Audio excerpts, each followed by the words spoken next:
ఇక్కడ quick shifter model, దాని wiring ఇలా వెళ్ళిపోయి దీని నుంచి వెళ్ళిపోయి లోపలికి వెళ్తుంది అనమాట. సో దీంతో పాటు బేసిక్ గా 3 కనెక్టర్స్, ఒకటి మన ఫ్యూల్ ఇంజెక్టర్స్ కి కనెక్ట్ అయ్యే వైరింగ్ ఉంది, దాని తర్వాత ఆ వైరింగ్ వెళ్ళేసి మన ఈ గేర్ రాడ్ కి కనెక్ట్ అవుతుంది దీని ఈ సెన్సర్ కి. దాని తర్వాత దీనికి ఒక సపరేట్ ECU లాంటిది మాడ్యూల్ ఉంటుంది అనమాట. It's not ECU, it's module. So ఆ మాడ్యూల్ ఉందన్నమాట. ఆ మాడ్యూల్ మన ECU కి కనెక్ట్ అవుతుంది. సో బేసిక్ ఏం చేస్తుంది అంటే మనం లెగ్ ఇక్కడ ప్రెషర్ పెట్టినప్పుడు ఈ సెన్సర్ దీన్ని ఫ్యూల్ ఇంజెక్టర్ కి ఇంకా దీని లోపల ఉన్న ఆ మాడ్యూల్ కి పంపిస్తుంది. ఆ మాడ్యూల్ ECU కి పంపించి for a fraction of milli seconds engine లో ఫ్యూలింగ్ ఆగిపోయి ఇంజన్ కట్ ఆఫ్ అయిపోతుంది అనమాట. కట్ ఆఫ్ అయిన నెక్స్ట్ సెకండ్ మనకి గేర్ షిఫ్ట్ అవుతుంది, స్మూత్ గా షిఫ్ట్ అయిపోతుంది. అండ్ ఎస్పెషల్లీ ఇది వేసినప్పటి నుంచి క్విక్ షిఫ్టర్ ఈ బైక్ ది గేరింగ్ కూడా చాలా స్మూత్ అయిపోయింది అనమాట. లిటరలీ ఇట్ ఫీల్స్ బటర్ అని కూడా చెప్పకూడదు. మీరు లిటరలీ బటర్ అనే మీకు కొద్దిగా రెసిస్టెన్స్ తెలుస్తుంది, దీంట్లో తెలుస్తలేదు. మీరు వేసిరంటే అరే గేర్ పడిపోయిందా అన్నట్టుంది. ఎట్లా రాడ్ కిందకేసి కింద ఆగుతుంది కదా రాడ్, అప్పుడు తెలుస్తుంది మనం గేర్ వేసినామని. అంత స్మూత్ అయిపోయింది దీన్ని జనరల్ గా కూడా. అండ్ ఇది వచ్చేసి ప్రైసింగ్ అన్నకి యూఎస్ నుంచే. సో ఇది వచ్చేసి ప్రైసింగ్ అన్నకి 22,300 రూపీస్ పడ్డది. అది అక్కడ నుంచి తన ఫ్రెండ్ తీసుకొచ్చాడు. బట్ మీరు కనుక తెప్పించుకోవాలనుకుంటున్నారు మీ బైక్ కి అంటే మాత్రం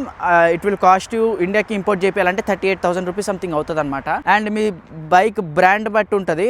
అండ్ ఇది వచ్చేసి సో ఈ క్విక్ షిఫ్టర్ వచ్చేసి యాంటినోరీ రేసింగ్ వాళ్ళది. సో వాళ్ళ దానికంటే ఒక యాప్ అదంతా కూడా ఉంది, అది మనం బండి పైన నడిపేటప్పుడు డిస్కస్ చేసుకుందాం. And bike quick shifter is so important and అది ఎందుకంత యూస్ఫుల్ అనేది కూడా మనం నడిపేటప్పుడు మాట్లాడుకుందాం.